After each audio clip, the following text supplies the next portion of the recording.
Сәлем достар, біз қазір бір оң бір теріс резинканы қалай жабамыз.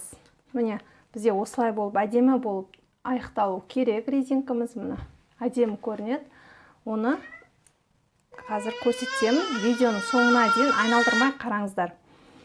Ол үшін біз ең бірінші бізде оң ілмек болады. Ең бірінші бір оң бір терісте ең бірінші оң тоқылып тұрады. Оңды оңға тоқып аласыздар. Содан кейін екінші теріс ілмекті теріс тоқисыздар да, мына тұрған оң ілмекті осы теріс ілмектің үстінен әкелесіздер. Мына.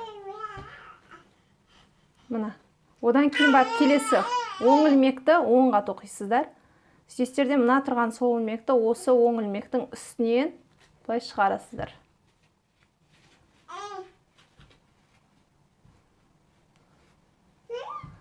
Содан кейін келесі сол ілмеге бір оң бір теріс бізде.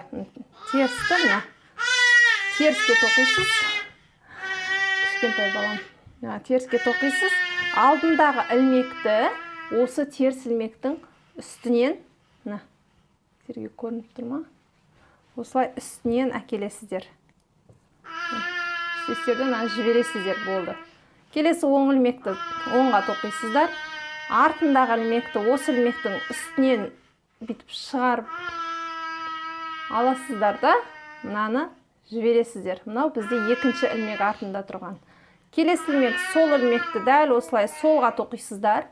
Артындағы ілмекті осы мына тұрған бірінші ілмектің үстінен былай әкелесіздер. Мына жібересіздер. Болды. Осылай соңына дейін тоқисыздар.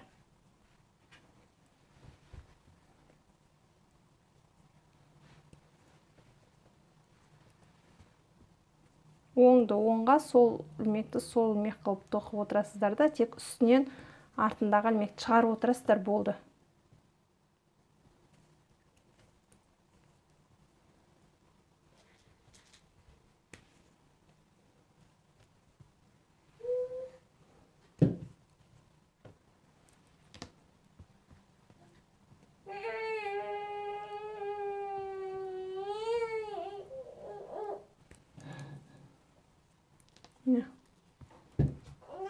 Осылай болып, әдемі болып жабылады.